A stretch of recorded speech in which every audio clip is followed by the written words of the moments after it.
Here we are again, Hot Wheelers. I've reviewed this casting a few times now. I just got this locally. I didn't intend to buy it. It just was sitting on a peg waiting to be purchased.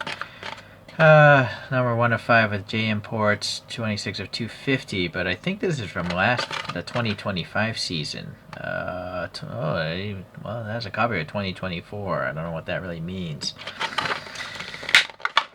Anyhow, I do like these tuned vehicles. I hope Hot Wheels continues doing them, but if this thing was sitting on the pegs for so long, maybe no one's buying these things. Alright, well, this is a nice metallic blue paint job. Maybe it's like a translucent blue over silver, perhaps? It's got a depth to it. There's a little black here for that logo with the Hot Wheels Liberty Walk stuff, but oddly, if I recall, yeah, that circle isn't on this side. I don't know why they would do that. The car has it on both sides. They're using the black plastic here for the over fenders, and I guess that black plastic is part of the interior. This side has the windows closed off, but this side obviously does not. Probably has a pizza pan steering wheel. Let's see if it does. And it does. A tiny pizza pan. But you get the hot dog shifter. The seats are quite tall with some ribbing details. Even the rear seats. So, what do you expect? It's a mainline Hot Wheels. There's no post in the post going up the center of that thing, so that's a nice touch though. Okay, it's got really cool graphics. This lightning of gold with the silver around it. It's lightning thing. The base is this blue color, not really even close to the same color. This is a nice detail here, this grill texture, this oil cooler, and it's got the realistic looking printed headlights. I do like that. Very cool. Much better than premium. You know, not pixelated. I don't know what they're doing with those premiums. They're just not a good value. Nice recesses here. If you could add some paint or whatever, leave it alone. And you could add paint in here even. I don't know what that, never mind, thought it was a keyhole. No, it's not. Alright, so all in all, the paint on this one is actually pretty good. It's pretty smooth. So, no complaints. When did this? Copyright 2023. Okay. So, I'm going to do a wheel swap with some really fancy wheels, but it's just that the premium diecast, the wheels are so good, there's no real reason to replace them. Right? But, you know, when you go to the cheap stuff like mainline Hot Wheels or Choroqs and stuff like that, those things they come with really cruddy wheels because they're built to a cheap budget, right? So it might seem a little bit weird to put such expensive, nice looking wheels onto a mainline Hot Wheels, but I don't ever see myself using them on a premium diecast or resin for sure. Resin models, you would never replace the wheels. Well, it's improbable. Okay, so I closed my eyes when I snipped those off, by the way. And then I don't like these exposed axles, so I'm not going to keep those. Yeah, those are going into the trash. I reviewed this brand before. I bought them at a diecast show a long time ago. I don't know why they have such a small font. It's crazy. I don't know if you can read that. I mean, it's something under the staple. MW Shop up top, and then there might even be text in that black bar, but it's crazy small. RS6 wheels. So I think I may have actually put some of these on my mini GTR 6, but there's some spacers and stuff.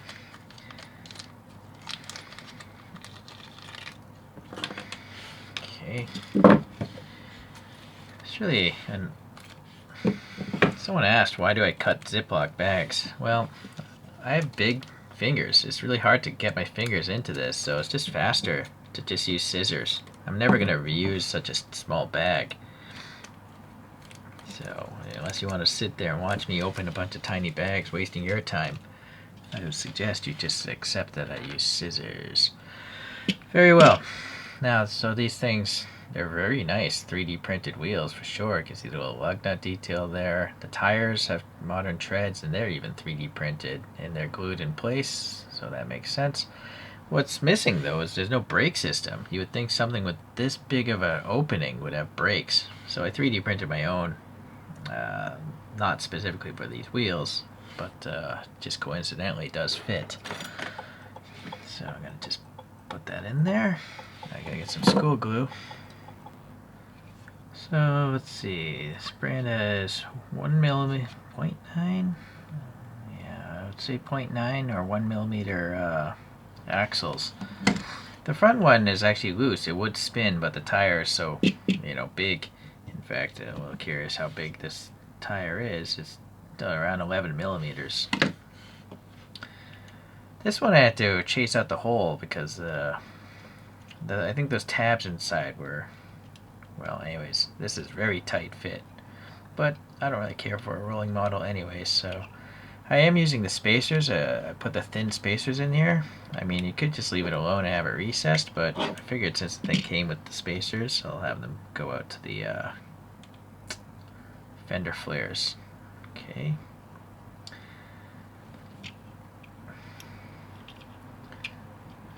And then where's that thin spacer?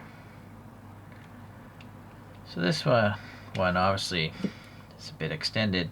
Just using these like 4-inch clippers, 5-inch clippers, I guess it would be if they're 125 millimeters. And just snip off a little bit at a time. Close your eyes. That's still too long. Hold on. Alright, now test fit. There's a lot of overlap with the axles on these, so that's good. No, still too wide. I gotta take off like 2 millimeters. Unfortunately, I don't think the base is aligned properly, so there's a lot of tension going on with the fender flares, and or these wheels are just too big.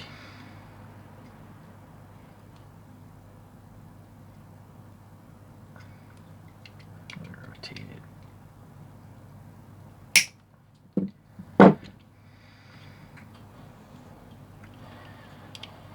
Yeah, alright, maybe a little bit more.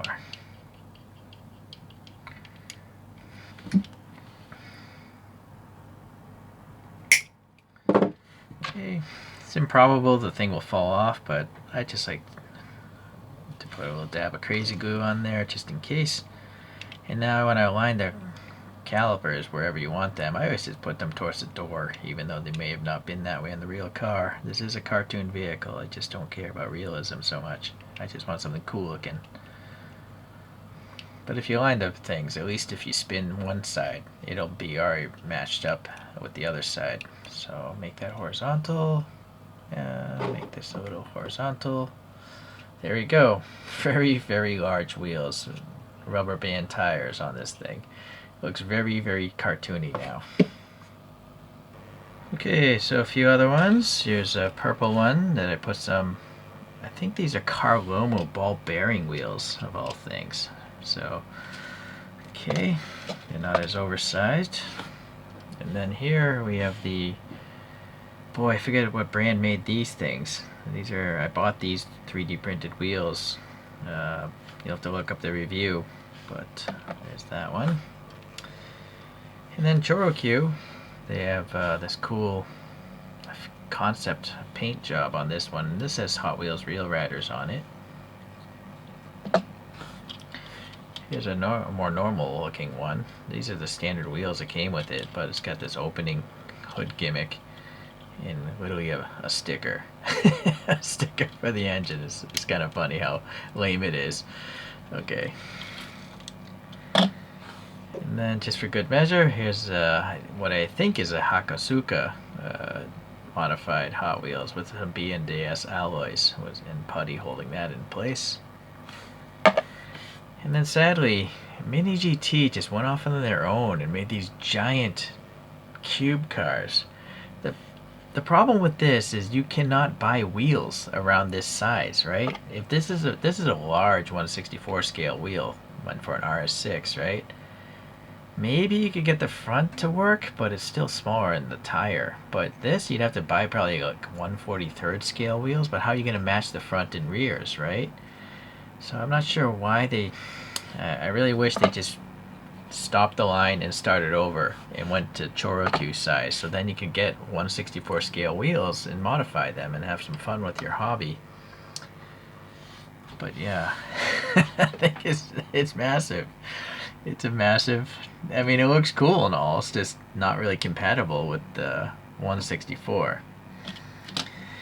Okay. Well, this one definitely looks quite extreme with the giant wheels on it, but they just fit. So if you're able to find these wheels, they're really high quality, but oddly no brakes. So that is a big problem, I think. Thanks for watching today. We'll see you next time I modify a Hot Wheels.